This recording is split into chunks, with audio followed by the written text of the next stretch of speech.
विद्यार्थियों नमस्कार। राजस्थान पशु परिचर भर्ती परीक्षा 2024 की तैयारी करने वाले स्पेशली हमारे राजस्थान के स्टूडेंट्स का एक बार फिर से मेरी तरफ से प्यार भरा नमस्कार। साथियों, जो स्टूडेंट्स इस पशु परिचर भर्ती परीक्षा एग्जाम को देने जा रहे हैं उनके लिए आज की क्लास बेहद ज़्यादा इंपॉर्टेंट है। आपको आज की इस क्लास को एंड तक ज़रूर अटेंड करना है, क्योंकि साथियों अपनी आज की इस क्लास में मैं आप लोगों के लिए इस पशु परिचर भर्ती परीक्षा के एग्जाम को देने से पहले प्रैक्टिस के लिए पशुपालन सब्जेक्ट के 30 क्वेश्चंस का प्रैक्टिस सेट आप लोगों की तैयारी के लिए एक बार फिर से अपनी आज की इस क्लास में आप लोगों के लिए लेकर के आया हूं। साथियों, ये पशुपालन सब्जेक्ट के 30 वेरी मोस्ट इंपॉर्टेंट क्वेश्चन हैं जो कि आप लोगों के इस पशु परिचर भर्ती परीक्षा के एग्जाम के अंदर पार्ट बी के पोर्शन से पशुपालन सब्जेक्ट से पूछे जाने वाले हैं। साथियों, आपको क्या करना है, हर क्वेश्चन का आंसर मेरे साथ बराबर देना है और हर क्वेश्चन के 4 ऑप्शन जो है वो आपको दिए गए हैं। साथियों, उनमें से सही ऑप्शन का सिलेक्शन करना है और उसके बाद में सही क्वेश्चन का आंसर जो है वो मुझे जल्द से जल्द कमेंट करके अपने कमेंट बॉक्स में टाइप करके मुझे जल्द से जल्द सेंड कर देना है। तो चलिए साथियों शुरू करते हैं आप लोगों के लिए अपनी आज की इस क्लास को। तो साथियों, पहला क्वेश्चन आ रहा है आप लोगों के लिए अपनी आज की इस क्लास का पशुपालन सब्जेक्ट से। इस क्वेश्चन के अंदर आपको बताना होगा कि निम्नलिखित में से कौन सा कृत्रिम गर्भाधान का मुख्य लाभ है। 4 ऑप्शन आपको इसके लिए दिए गए हैं। साथियों, चारों ही ऑप्शनों को अच्छे से आप ध्यान से पढ़ लें और उसके बाद में इस क्वेश्चन का आंसर आप हमें टाइप करके सेंड कर सकते हैं। ए, अधिक खर्चा, बी, उच्च उत्पादन क्षमता, ऑप्शन सी, रोगों का प्रसार, या फिर ऑप्शन डी, पशुओं की संख्या में कमी। जल्दी से साथियों कमेंट करें, फर्स्ट क्वेश्चन का आंसर आप हमें बताएं कि इस क्वेश्चन का सही आंसर क्या होगा। देखिए साथियों, जो इस क्वेश्चन का जो सही आंसर होगा वो मैं आपको बताता हूं। ऑप्शन बी आप लोगों का इसका राइट आंसर होगा, उच्च उत्पादन क्षमता, यानी कि पशुओं में कृत्रिम गर्भाधान का मुख्य लाभ जो है वो है उच्च उत्पादन में क्षमता। तो ऑप्शन बी इसका राइट आंसर होगा। साथियों, मैं आपको एक जानकारी और दे दूं कि आप लोगों के इस पशु परिचर भर्ती परीक्षा के एग्जाम के अंदर पार्ट बी के पोर्शन से पशुपालन सब्जेक्ट से टोटल 45 क्वेश्चन पूछे जाने वाले हैं, जो कि 45 मार्क्स के 45 नंबरों के होंगे। सभी क्वेश्चन जो आपको करने हैं वो कंपलसरी होंगे। तो चलिए बढ़ते हैं साथियों दूसरे क्वेश्चन की तरफ। दूसरा क्वेश्चन आ रहा है आप लोगों के लिए। इसमें आपको बताना होगा कि कृत्रिम गर्भाधान में किस उपकरण का उपयोग इसमें से किया जाता है। 4 ऑप्शन आपको इसके लिए दिए गए हैं। साथियों, चारों ही अलग अलग उपकरणों के नाम हैं। आपको बताना है कि कृत्रिम गर्भाधान में इनमें से किस इक्विपमेंट का यूज किया जाता है। A, thermometer, B, syringe, option C, catheter, या फिर ऑप्शन डी, क्लिपर। जल्दी से साथियों कमेंट करें। सेकंड क्वेश्चन का आंसर आप हमें कमेंट करके अपने कमेंट बॉक्स में सेंड कर सकते हैं। इसका सही आंसर क्या होगा। देखिए, इस क्वेश्चन का जो सही आंसर होगा साथियों वो होगा आप लोगों के लिए ऑप्शन सी, कैथेटर, यानी कि कृत्रिम गर्भाधान में कैथेटर इक्विपमेंट का यूज किया जाता है। यानी कि कैथेटर जो इक्विपमेंट होता है, उपकरण होता है, उसका यूज कृत्रिम गर्भाधान में पशुओं के लिए किया जाता है। अब आते हैं साथियों तीसरे क्वेश्चन की तरफ। तीसरा क्वेश्चन जो आ रहा है ये वेरी मोस्ट इंपॉर्टेंट है। आपके इस पशु परिचर भर्ती परीक्षा के एग्जाम में पार्ट बी के पोर्शन से ये क्वेश्चन जो है वो पूछा जा सकता है। इसमें आपको बताना होगा कि बधियाकरण का मुख्य उद्देश्य इनमें से क्या है। 4 ऑप्शन आपको इसके लिए दिए गए हैं। साथियों, चारों ही ऑप्शनों को अच्छे से आप ध्यान से चेक करें, उसके बाद में इस क्वेश्चन का आंसर जो है वो आप हमें दे सकते हैं। ए, मांस उत्पादन बढ़ाना, ऑप्शन बी, प्रजनन को नियंत्रित करना, ऑप्शन सी, दूध उत्पादन बढ़ाना, या फिर ऑप्शन डी, पशुओं की आयु बढ़ाना। जल्दी से साथियों कमेंट करें, थर्ड क्वेश्चन का आंसर आप हमें बताएं, इसका सही आंसर आप लोगों ने क्या लगाया है। इस क्वेश्चन का जो सही आंसर होगा साथियों वो होगा आप लोगों के लिए ऑप्शन बी, प्रजनन को कंट्रोल करना, यानी कि बधियाकरण का जो मुख्य मोटिव है, मुख्य उद्देश्य है, वह है प्रजनन को कंट्रोल करना। तो ऑप्शन बी इसका राइट आंसर होगा आप लोगों के लिए। अब आते हैं साथियों चौथे क्वेश्चन की तरफ। चौथा क्वेश्चन आ रहा है, इस क्वेश्चन को अच्छे से आप ध्यान से समझें कि संकर प्रजनन का लाभ इनमें से क्या है। 4 ऑप्शन आपको इसके लिए दिए गए हैं। साथियों, चारों ही ऑप्शनों को अच्छे से आप ध्यान से पढ़ें, उसके बाद में इस क्वेश्चन का आंसर आप जो है वो हमें दें। ए, नए रोगों का विकास, बी, दुग्ध उत्पादन में वृद्धि, ऑप्शन सी, प्रजनन क्षमता में कमी, या फिर ऑप्शन डी, पशुओं की संख्या घटाना। जल्दी से साथियों कमेंट करें, फोर्थ क्वेश्चन का आंसर आप हमें बताएं, इसका सही आंसर आप सबसे पहले क्या लगाएंगे। इस क्वेश्चन का जो सही आंसर होगा साथियों वो होगा आप लोगों के लिए ऑप्शन बी, दुग्ध उत्पादन में वृद्धि, यानी कि संकर प्रजनन का जो मुख्य लाभ है वह है दुग्ध उत्पादन में वृद्धि। तो ऑप्शन बी आप लोगों का इसका राइट आंसर होगा। अब आते हैं 5वें क्वेश्चन की ओर साथियों। 5th क्वेश्चन आपसे पूछ रहा है कि इसमें आपको बताना होगा कि निम्नलिखित में से कौन सी नस्ल बधियाकरण के लिए इनमें से उपयुक्त है। 4 ऑप्शन आपको इसके लिए दिए गए हैं, चारों ही अलग अलग पशुओं की नस्लों के नाम हैं। आपको बताना है कि बधियाकरण के लिए इनमें से कौन सी नस्ल जो है वो उपयुक्त मानी जाती है। ए गिर, बी हरियाणा, ऑप्शन सी मुर्रा या फिर ऑप्शन डी साहिवाल। जल्दी से साथियों कमेंट करके 5th क्वेश्चन का आंसर आप हमें कमेंट बॉक्स में सेंड कर सकते हैं। इसका सही आंसर आप लोगों ने क्या लगाया है। इसका जो सही आंसर होगा साथियों वो होगा आप लोगों के लिए ऑप्शन डी साहिवाल। यानी कि बधियाकरण के लिए जो उपयुक्त नस्ल मानी जाती है वो मानी जाती है साहिवाल की नस्ल। साहिवाल की जो नस्ल है वो मैं आपको बता दूं गाय की एक प्रमुख नस्ल है जो कि बधियाकरण के लिए वेरी यूजफुल यानी उपयुक्त मानी जाती है। तो ऑप्शन डी आप लोगों के लिए इस क्वेश्चन का राइट आंसर होगा। अब आते हैं 6th क्वेश्चन की तरफ साथियों। 6th क्वेश्चन के अंदर आपको बताना होगा कि कृत्रिम गर्भाधान के लिए सही टेम्परेचर यानी तापमान इनमें से क्या है। 4 ऑप्शन आपको इसके लिए दिए गए हैं, अलग अलग टेम्परेचर इसमें दे रखे हैं, शो हो रहे हैं चारों ही ऑप्शंस के अंदर। आपको बताना है कि इनमें से कृत्रिम गर्भाधान के लिए कौन सा टेम्परेचर जो है वो वेरी उपयुक्त माना जाता है, वेरी मोस्ट माना जाता है। A 10 degree Celsius, option B 25 degree Celsius, option C 37 degree Celsius या फिर ऑप्शन डी 50 डिग्री सेल्सियस। जल्दी साथियों कमेंट करें, इस क्वेश्चन का आंसर आप हमें बताएं। 6th क्वेश्चन का आंसर क्या होगा। इस क्वेश्चन का जो सही आंसर होगा साथियों वो होगा आप लोगों के लिए ऑप्शन सी 37 डिग्री सेल्सियस। यानी कि कृत्रिम गर्भाधान के लिए जो सही एग्जैक्ट टेम्परेचर माना जाता है वो माना जाता है आप लोगों का 37 डिग्री सेल्सियस। तो ऑप्शन सी आप लोगों का इसका राइट आंसर होगा। अब आते हैं साथियों 7वें क्वेश्चन की तरफ। 7वां क्वेश्चन आ रहा है, इनमें से आपको बताना होगा कि कौन सा उपकरण बधियाकरण में उपयोग किया जाता है।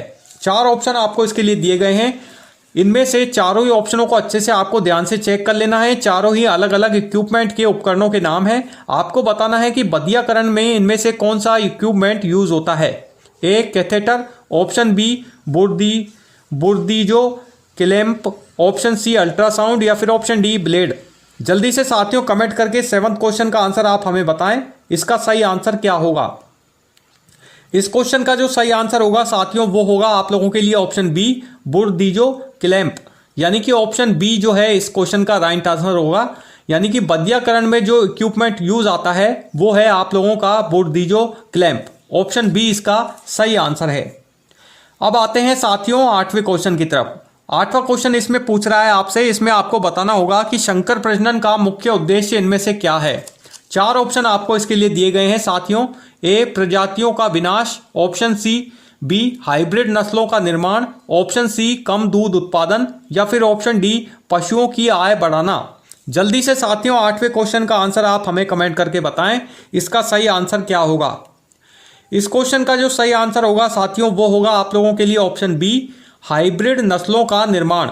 यानी कि संकर प्रजनन का जो मुख्य मोटिव है, मेन उद्देश्य है वो है हाइब्रिड नस्लों का निर्माण करना। चलिए अब आते हैं 9वें क्वेश्चन की तरफ साथियों। 9वां क्वेश्चन आपसे पूछ रहा है, इस क्वेश्चन के अंदर आपको बताना होगा कि निम्नलिखित में से कौन सा रोग कृत्रिम गर्भाधान के दौरान इनमें से फैलता है। 4 ऑप्शन आपको इसके लिए दिए गए हैं, चारों ही अलग अलग रोगों के नाम हैं। आपको बताना है कि इनमें से कौन सा जो रोग है वो कृत्रिम गर्भाधान के दौरान इनमें से फैलता है। ए खुरपका, बी गलघोटू, ऑप्शन सी ब्रुसेलोसिस या फिर option D foot and mouth. चारों ही ऑप्शनों को अच्छे से आप ध्यान से चेक कर लें साथियों, अच्छे से ध्यान से समझ लें। उसके बाद में इस 9वें क्वेश्चन का आंसर आप हमें कमेंट करके दे सकते हैं। इस क्वेश्चन का जो सही आंसर होगा साथियों वो अब मैं आपको बताता हूं। ऑप्शन सी आप लोगों के लिए इसका राइट आंसर होगा ब्रुसेलोसिस। यानी कि कृत्रिम गर्भाधान के दौरान जो रोग फैलता है सबसे ज्यादा वो है आप लोगों का ऑप्शन सी ब्रुसेलोसिस। ब्रुसेलोसिस रोग में कृत्रिम गर्भाधान के दौरान फैलने वाला रोग है। अब आते हैं साथियों 10वें क्वेश्चन की तरफ। 10वां क्वेश्चन आपसे पूछ रहा है, इस क्वेश्चन में आपको बताना होगा कि बधियाकरण आमतौर पर किस आयु में किया जाता है। 4 ऑप्शन आपको इसके लिए दिए गए हैं साथियों, अलग अलग मंथों के अलग अलग ईयर्स के नाम हैं चारों ही ऑप्शनों के अंदर। आपको बताना है कि इनमें से बधियाकरण आमतौर पर किस आयु में किया जाता है। ए 1 माह, बी 6 माह, option C 1 years, option D 2 years. जल्दी से साथियों कमेंट करें। 10th क्वेश्चन का आंसर आप हमें कमेंट करके बताएं, इसका सही आंसर क्या होगा। देखिए इस क्वेश्चन का जो सही आंसर होगा वो होगा आप लोगों का ऑप्शन बी 6 मंथ्स, यानी कि 6 माह में आमतौर पर बदियाकरण जो है वो किया जाता है। तो ऑप्शन बी इसका राइट आंसर होगा। अब आते हैं साथियों 11वें क्वेश्चन की तरफ। इस क्वेश्चन के अंदर आपको बताना होगा कि शंकर प्रजनन में कौन सी टेक्निक इसमें से यूज की जाती है। 4 ऑप्शन आपको इसके लिए दिए गए हैं, चारों ही अलग अलग तकनीकों के अलग अलग टेक्निक्स के नाम हैं। आपको बताना है कि शंकर प्रजनन में इनमें से कौन सी टेक्निक जो है वो यूज की जाती है। ए डीएनए अनुक्रमण, ऑप्शन बी एल्गोथर्मिक्स, ऑप्शन सी क्रॉस ब्रीडिंग या ऑप्शन डी क्लोनिंग। जल्दी से साथियों कमेंट करके 11th क्वेश्चन का आंसर आप हमें बताएं, इसका सही आंसर आप लोगों ने क्या टिक किया है। देखिए इस क्वेश्चन का जो सही आंसर होगा साथियों वो होगा आप लोगों के लिए ऑप्शन सी क्रॉस ब्रीडिंग, यानी कि शंकर प्रजनन में जो टेक्निक यूज की जाती है वो है आप लोगों की क्रॉस ब्रीडिंग। ऑप्शन सी आप लोगों का राइट आंसर होगा इस क्वेश्चन का। चलिए अब आते हैं साथियों 12वें क्वेश्चन की तरफ। इस क्वेश्चन को आप अच्छे से ध्यान से पढ़ें, उसके बाद में इस क्वेश्चन का आंसर आप दें। चारों ऑप्शनों को देखिए आप अच्छे से ध्यान से चेक करें, चाहे आप एग्जाम में अगर आप एग्जाम देंगे तो एग्जाम में भी अच्छे से आपको चारों ही ऑप्शनों को अच्छे से ध्यान से चेक करना है। उसके बाद में क्वेश्चन का आंसर आप अच्छे से केयरफुली दे सकते हैं। 12वां क्वेश्चन है कि कृत्रिम गर्भाधान के लिए सर्वाधिक उपयुक्त समय इनमें से कौन सा है। 4 ऑप्शन आपको इसके लिए दिए गए हैं साथियों, चारों ही ऑप्शनों को अच्छे से आप ध्यान से पढ़ लें, उसके बाद में इस क्वेश्चन का आंसर आप हमें दे सकते हैं। ए पशुओं के बीमार होने पर, ऑप्शन बी पशु के गर्मी में होने पर, ऑप्शन सी गर्भवती होने पर या फिर ऑप्शन डी दूध उत्पादन के दौरान। जल्दी से साथियों कमेंट करके 12वें क्वेश्चन का आंसर आप हमें बताएं, इस क्वेश्चन का सही आंसर क्या होगा। देखिए जो 12वें क्वेश्चन का जो सही आंसर होगा साथियों वो होगा आप लोगों के लिए ऑप्शन बी पशु के गर्मी में होने पर, यानी कि कृत्रिम गर्भाधान के लिए जो सर्वाधिक उपयुक्त टाइम जो माना जाता है वो है आपका पशु के गर्मी में होने पर। तो ऑप्शन बी आप लोगों का राइट आंसर होगा इस क्वेश्चन का। चलिए अब आते हैं साथियों 13वें क्वेश्चन की तरफ। 13वां क्वेश्चन जो है वो वेरी मोस्ट इंपॉर्टेंट है आपके इस पशु परिचर भर्ती परीक्षा के एग्जाम के पार्ट बी में। पशुपालन सब्जेक्ट से 100% ये क्वेश्चन पूछा जाने वाला है। ये है कि मुर्गी पालन में सर्वाधिक उत्पादक नस्ल इनमें से कौन सी है। 4 ऑप्शन आपको इसके लिए दिए गए हैं साथियों। A Rhode Island Red, option B leghorn, option C Cochin या फिर ऑप्शन डी सक्सेस। जल्दी से साथियों कमेंट करें। 13वें क्वेश्चन का आंसर आप हमें कमेंट करके बताएं, इसका सही आंसर क्या होगा। चारों ही ऑप्शनों को अच्छे से आप ध्यान से पढ़ें, उसके बाद में इस क्वेश्चन का आंसर आप हमें दें, क्योंकि ये वेरी मोस्ट इंपॉर्टेंट क्वेश्चन है। ये 100% आपसे इस एग्जाम के अंदर पूछा जा सकता है। इस क्वेश्चन का जो सही आंसर होगा साथियों वो होगा आप लोगों के लिए ऑप्शन बी लेग हॉर्न, यानी कि मुर्गी पालन में सर्वाधिक उत्पादक नस्ल जो है वो है लेग हॉर्न। तो ऑप्शन बी आप लोगों का इसका राइट आंसर होगा। अब आते हैं साथियों 14वें क्वेश्चन की तरफ। 14वें क्वेश्चन को अच्छे से आप ध्यान से पढ़ लें, उसके बाद में इस क्वेश्चन का आंसर आप हमें दें। 14वां क्वेश्चन आपसे पूछ रहा है, इसमें आपको बताना होगा कि दुधारू पशु का प्रबंधन कब आवश्यक है। 4 ऑप्शन आपको इसके लिए दिए गए हैं साथियों। ए प्रसव से पहले, ऑप्शन बी प्रसव के बाद, ऑप्शन सी प्रसव के दौरान या फिर ऑप्शन डी सभी समय पर। जल्दी से साथियों कमेंट करें, 14वें क्वेश्चन का आंसर आप हमें बताएं, इसका सही आंसर क्या होगा। इस क्वेश्चन का जो राइट आंसर होगा साथियों वो होगा आप लोगों के लिए ऑप्शन डी सभी समय, यानी कि दुधारू पशु का प्रबंधन जो है वो सभी समय पर यानी किसी भी समय पर किया जा सकता है। सभी समय पर दुधारू पशुओं का प्रबंधन करना, उनका मैनेजमेंट करना बहुत ही उपयुक्त है। तो ऑप्शन डी आप लोगों के लिए इसका राइट आंसर होगा। अब आते हैं साथियों 15 क्वेश्चन की तरफ। 15वां क्वेश्चन, यानी इसमें आपको बताना होगा कि बदियाकरण का दूसरा नाम इनमें से क्या है। 4 ऑप्शन आपको इसके लिए दिए गए हैं साथियों। चारों ही ऑप्शनों को अच्छे से आपको ध्यान से पढ़ लेना है, उसके बाद में इस क्वेश्चन का आंसर आपको हमें देना है। A spaying, option B gelding, option C castration या फिर ऑप्शन डी वेसिक्टोमी। जल्दी से साथियों कमेंट करें, इस 15वें क्वेश्चन का आंसर आप हमें कमेंट करके बताएं, इसका सही आंसर क्या होगा। इस क्वेश्चन का जो सही आंसर होगा साथियों वो होगा आप लोगों के लिए ऑप्शन सी कास्टेरेशन, यानी कि बदियाकरण का जो दूसरा नाम है वो है कास्ट्रेशन। तो ऑप्शन सी आप लोगों का इसका राइट आंसर होगा। अब आते हैं 16वें क्वेश्चन की तरफ साथियों। 16वें क्वेश्चन को बड़े ध्यान से समझें, उसके बाद में इस क्वेश्चन का आंसर आप हमें दें। कौन सा उपकरण कृत्रिम गर्भाधान के लिए उपयोग नहीं किया जाता? 4 ऑप्शन आपको इसके लिए दिए गए हैं। चारों ही साथियों अलग अलग इक्विपमेंट के नाम हैं। आपको बताना है कि इनमें से वह कौन सा इक्विपमेंट है जो कि कृत्रिम गर्भाधान के लिए यूज नहीं किया जाता है। A syringe, B thermometer, option C ultrasound machine या फिर ऑप्शन डी बुर्दीजो क्लैंप। जल्दी से साथियों कमेंट करें, 16वें क्वेश्चन का आंसर आप हमें बताएं। इस क्वेश्चन का जो सही आंसर होगा साथियों वो होगा आप लोगों के लिए ऑप्शन डी बुर्दियो क्लैंप। यानी कि बुर्दियो क्लैंप जो इक्विपमेंट है, उपकरण है, वो कृत्रिम गर्भाधान के दौरान यूज नहीं किया जाता है। तो ऑप्शन डी आप लोगों का इसका राइट आंसर होगा। अब आते हैं साथियों 17वें क्वेश्चन की तरफ। इस क्वेश्चन को आप अच्छे से पढ़ें। इसमें आपको बताना होगा कि शंकर प्रजनन में कौन सी नस्ल प्रमुखता से उपयोग होती है। 4 ऑप्शन आपको इसके लिए दिए गए हैं साथियों। चारों ही अलग अलग नस्लों के नाम हैं। आपको बताना है कि इनमें से कौन सी जो नस्ल है वो शंकर प्रजनन में प्रमुखता से उपयोग होती है। ए गिर और जर्सी, बी साहिवाल और फ्रीसियन, ऑप्शन सी मुर्रा और हरियाणा, ऑप्शन डी हरियाणा और होलेस्टीन। जल्दी से साथियों कमेंट करें, 17वें क्वेश्चन का आंसर आप हमें बताएं, इसका सही आंसर क्या होगा। इस क्वेश्चन का जो सही आंसर होगा साथियों वो होगा आप लोगों का ऑप्शन बी साहिवाल और फ्रीसियन। यानी कि शंकर प्रजनन में साहिवाल और फ्रीसियन जो नस्ल है वो प्रमुखता से यूज की जाती हैं। तो ऑप्शन बी आप लोगों का इसका राइट आंसर होगा। चलिए अब आते हैं 18वें क्वेश्चन की तरफ साथियों। इसमें आपको बताना होगा कि मुर्गियों को कितने घंटों का प्रकाश देना आवश्यक है। 4 अलग अलग ऑप्शन दिए गए हैं। चारों ही अलग अलग घंटे इसमें शो हो रहे हैं ऑप्शनों में। आपको बताना है कि मुर्गियों को कितने घंटों का प्रकाश इनमें देना जो है वो आवश्यक होता है, नेसेसरी होता है। ए 6 घंटे, बी 12 घंटे, ऑप्शन सी 16 घंटे या फिर ऑप्शन डी 24 घंटे। जल्दी से साथियों कमेंट करके 18वें क्वेश्चन का आंसर आप हमें बताएं, इसका सही आंसर क्या होगा। इस क्वेश्चन का जो राइट आंसर होगा वो होगा साथियों आप लोगों का ऑप्शन सी 16 घंटे। यानी कि मुर्गियों को 16 घंटे तक का प्रकाश देना आवश्यक होता है, नेसेसरी होता है। यानी कि 16 घंटे का प्रकाश देना मुर्गियों के लिए आवश्यक है। तो ऑप्शन सी आप लोगों का इसका राइट आंसर होगा। अब आते हैं 19वें क्वेश्चन की तरफ साथियों।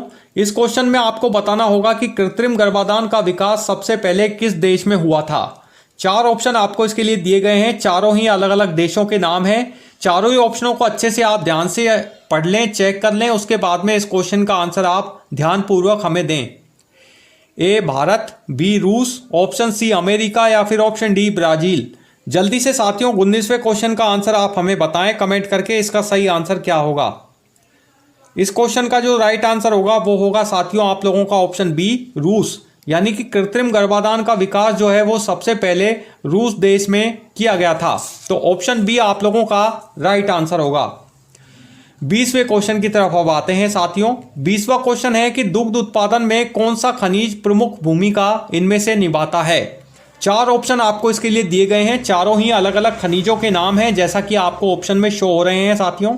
इसमें आपको बताना है कि इनमें से दुग्ध उत्पादन में कौन सा खनिज जो है वो प्रमुखता से अपनी भूमिका निभाता है।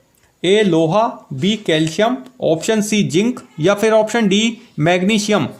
जल्दी से साथियों 20वें क्वेश्चन का आंसर आप हमें कमेंट करके बताएं, इसका सही आंसर क्या होगा।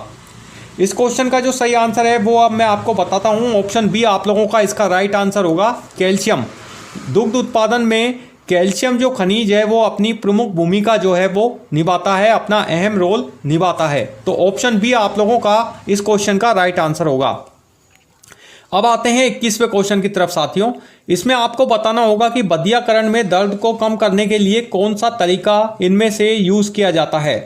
4 ऑप्शन आपको इसके लिए दिए गए हैं। चारों ही अलग अलग प्रयोगों के नाम हैं, अलग अलग तरीकों के यूज हैं, जो कि आपको बताना है कि इनमें से कौन सा जो यूज है वो बदियाकरण में दर्द को कम करने के लिए उपयुक्त माना जाता है।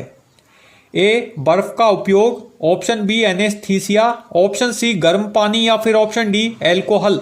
जल्दी से साथियों कमेंट करें, 21वें क्वेश्चन का आंसर आप हमें बताएं, इसका सही आंसर आप लोग क्या लगाएंगे।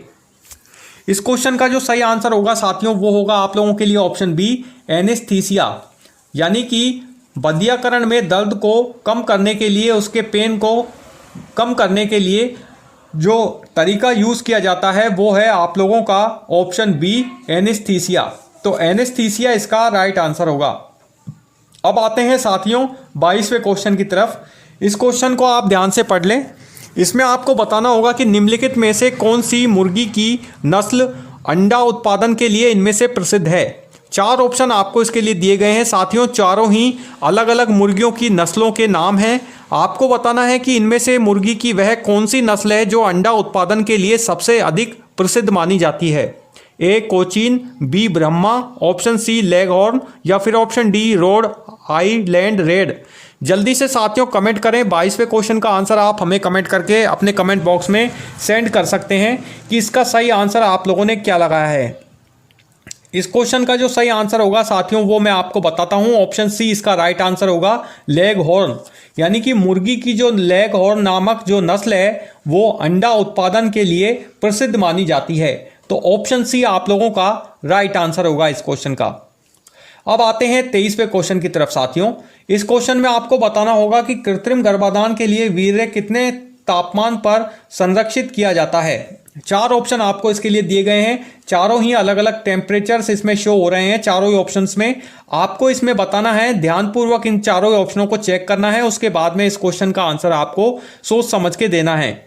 ए -10 degree Celsius, option B -40 degree Celsius, option C -196 degree Celsius या फिर ऑप्शन डी -273 डिग्री सेल्सियस। जल्दी से साथियों कमेंट करें। 23वें क्वेश्चन का आंसर आप हमें बताएं, इसका सही आंसर क्या होगा। इस क्वेश्चन का जो राइट आंसर होगा साथियों वो होगा आप लोगों के लिए ऑप्शन सी, -196 डिग्री सेल्सियस। यानी कि कृत्रिम गर्भाधान के लिए वीर्य जो है वो -196 डिग्री सेल्सियस पर संरक्षित किया जाता है, सुरक्षित रखा जाता है। तो ऑप्शन सी आप लोगों का राइट आंसर होगा। अब आते हैं साथियों 24वें क्वेश्चन की तरफ। इस क्वेश्चन को आप अच्छे से ध्यान से पढ़ लें। उसके बाद में चारों ऑप्शनों को ध्यान से चेक करें। उसके बाद में इस क्वेश्चन का आंसर आप हमें दें। 24वां क्वेश्चन आपसे पूछ रहा है कि बधियाकरण किस प्रकार के पशुओं में इनमें से किया जाता है। 4 ऑप्शन आपको इसके लिए दिए गए हैं। ए नर, बी मादा, ऑप्शन सी दोनों या फिर ऑप्शन डी इनमें से किसी में नहीं। जल्दी से साथियों कमेंट करके 24वें क्वेश्चन का आंसर आप हमें बताएं, इसका सही आंसर क्या होगा। इस क्वेश्चन का जो राइट आंसर होगा साथियों वो होगा आप लोगों के लिए ऑप्शन ए नर। यानी कि बधियाकरण जो है वो नर प्रकार के पशुओं में किया जाता है। तो ऑप्शन ए आप लोगों का राइट आंसर होगा इस क्वेश्चन का। अब आते हैं साथियों 25वें क्वेश्चन की तरफ। इस क्वेश्चन में आपको बताना होगा कि शंकर प्रजनन का वैज्ञानिक नाम इनमें से क्या है। 4 ऑप्शन आपको इसके लिए दिए गए हैं। चारों ही अलग अलग वैज्ञानिक नाम हैं। आपको चारों ही ऑप्शनों को अच्छे से ध्यान से पढ़ लेना है। उसके बाद में इस क्वेश्चन का अच्छे तरीके से आपको हमें आंसर सोच समझ के देना है। A cross breeding, option B selective breeding, option C inbreeding या फिर ऑप्शन डी क्लोनिंग। जल्दी से साथियों कमेंट करें। 25वें क्वेश्चन का आंसर आप हमें बताएं, इसका सही आंसर क्या होगा। इस क्वेश्चन का जो राइट आंसर होगा साथियों वो होगा आप लोगों के लिए ऑप्शन ए क्रॉस ब्रीडिंग। यानी कि शंकर प्रजनन का जो वैज्ञानिक नाम है वो है आप लोगों का ऑप्शन ए क्रॉस ब्रीडिंग। तो क्रॉस ब्रीडिंग जो है वो इसका राइट आंसर होगा। अब आते हैं साथियों 26वें क्वेश्चन की तरफ। इस क्वेश्चन में आपको बताना होगा कि पशुपालन में प्रजनन दर को बढ़ाने के लिए कौन सी तकनीक इनमें से यूजफुल होती है। ए बधियाकरण, ऑप्शन बी कृत्रिम गर्भाधान, ऑप्शन सी डीएनए परीक्षण या फिर ऑप्शन डी अल्ट्रासाउंड। साथियों जल्दी से चारों ही क्वेश्चन के इन चारों ही ऑप्शनों को अच्छे से आप ध्यान से चेक करें। उसके बाद में इस 26वें क्वेश्चन का आंसर आप अच्छे से हमें सोच समझ के दें, इसका सही आंसर आप लोग क्या लगाएंगे। इस क्वेश्चन का जो सही आंसर होगा साथियों वो मैं अब आपको बताता हूं। ऑप्शन बी आप लोगों का इसका राइट आंसर होगा, कृत्रिम गर्भाधान। यानी कि पशुपालन में प्रजनन दर को बढ़ाने के लिए कृत्रिम गर्भाधान की जो टेक्निक है वो यूज की जाती है। तो ऑप्शन बी इसका राइट आंसर होगा आप लोगों के लिए। अब आते हैं 27वें क्वेश्चन की तरफ साथियों। 27वें क्वेश्चन को अच्छे से आप पढ़ें। इसमें आपको बताना होगा कि दुग्ध उत्पादन के लिए कौन सा पोषण प्रमुख है। 4 ऑप्शन आपको इसके लिए दिए गए हैं। ए वसा, B protein, option C carbohydrate या फिर ऑप्शन डी खनिज। जल्दी से साथियों कमेंट करें, 27वें क्वेश्चन का आंसर आप हमें बताएं, इसका सही आंसर क्या होगा। इस क्वेश्चन का जो सही आंसर होगा साथियों वो होगा आप लोगों का ऑप्शन बी प्रोटीन, यानी कि दुग्ध उत्पादन के लिए प्रोटीन जो पोषण है वो प्रमुख है। प्रोटीन जो है वो दुग्ध उत्पादन के पोषण के लिए प्रमुख तत्व इनमें से माना जाता है। तो ऑप्शन बी आप लोगों का इस क्वेश्चन का राइट आंसर होगा। अब आते हैं साथियों 28वें क्वेश्चन की तरफ। इसमें आपको बताना होगा कि मुर्गियों के लिए उचित टेम्परेचर इनमें से कितना होता है। 4 ऑप्शन आपको इसके लिए दिए गए हैं, चारों ही अलग अलग टेम्परेचर्स इसमें शो हो रहे हैं। चारों ही ऑप्शंस में आपको बताना है कि मुर्गियों में उचित टेम्परेचर जो है वो इनमें से कितना होता है। ए 10 से 15 डिग्री सेल्सियस, ऑप्शन बी 20 से 25 डिग्री सेल्सियस, ऑप्शन सी 30 से 35 डिग्री सेल्सियस या फिर ऑप्शन डी 40 से 45 डिग्री सेल्सियस। जल्दी से साथियों 28वें क्वेश्चन का आंसर आप हमें कमेंट करके बताएं, इसका सही आंसर क्या होगा। इस क्वेश्चन का जो राइट आंसर होगा वो होगा आप लोगों का ऑप्शन बी 20 से 25 डिग्री सेल्सियस, यानी कि मुर्गियों के लिए जो उचित टेम्परेचर माना जाता है वो है 20 से 25 डिग्री सेल्सियस के बीच में। तो ऑप्शन बी आप लोगों का इस क्वेश्चन का राइट आंसर होगा। अब आते हैं साथियों 29वें क्वेश्चन की तरफ। इस क्वेश्चन के अंदर आपको बताना होगा कि कृत्रिम गर्भाधान में कितने प्रतिशत सफलता दर होती है। 4 ऑप्शन आपको इसके लिए दिए गए हैं, चारों ही अलग अलग परसेंटेजों को इन ऑप्शंस में शो किया जा रहा है। आपको बताना है कि कृत्रिम गर्भाधान में इनमें से कितने प्रतिशत सफलता दर होती है। चारों ही ऑप्शनों को अच्छे से आप ध्यान से चेक करें साथियों, उसके बाद में इस क्वेश्चन का आंसर आप हमें दें। ए 40%, ऑप्शन बी 60%, ऑप्शन सी 80% या फिर ऑप्शन डी 100%। जल्दी से साथियों कमेंट करें, 29वें क्वेश्चन का आंसर आप हमें कमेंट करके बताएं, इसका सही आंसर क्या होगा। इस क्वेश्चन का जो राइट आंसर होगा साथियों वो होगा आप लोगों के लिए ऑप्शन सी 80%, यानी कि कृत्रिम गर्भाधान में 80% सफलता दर जो है वो होती है। तो ऑप्शन सी आप लोगों का इस क्वेश्चन का राइट आंसर होगा।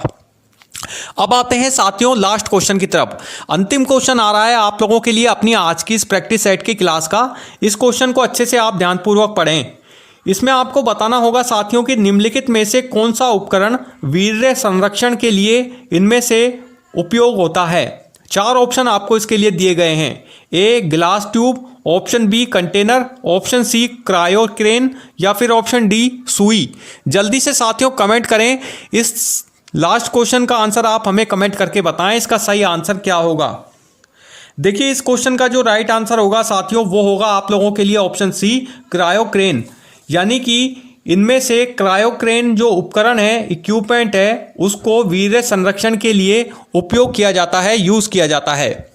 तो साथियों ये थे आप लोगों के लिए इस पशु परिचर भर्ती परीक्षा के अंदर पशुपालन सब्जेक्ट से पूछे जाने वाले 30 क्वेश्चंस का प्रैक्टिस सेट, जो कि वेरी इंपॉर्टेंट है, जो कि वेरी यूजफुल है, जो कि आप लोगों के इस पशु परिचर भर्ती परीक्षा में जाने से पहले प्रैक्टिस के लिए बहुत ही ज़्यादा ये क्वेश्चन पशुपालन सब्जेक्ट से इंपॉर्टेंट, बहुत ही हेल्पफुल साबित होंगे।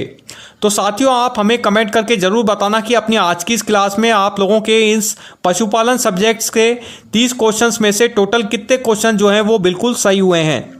तो साथियों आई होप, आशा करता हूं कि आपको हमारा आज का ये प्रैक्टिस सेट की क्लास का पशुपालन सब्जेक्ट की प्रैक्टिस सेट की क्लास का वीडियो ज़रूर पसंद आया होगा। वीडियो पसंद आया तो प्लीज़ इसे लाइक ज़रूर कर दें, ज़्यादा से ज़्यादा अपने फ्रेंड्स के बीच में आज के इस वीडियो को शेयर भी कर दें।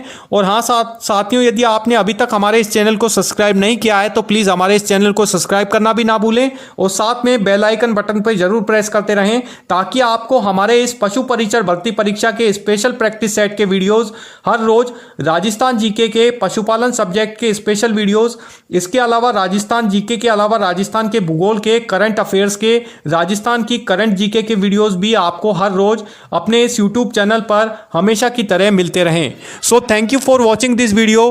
गुड बाय, जय हिंद।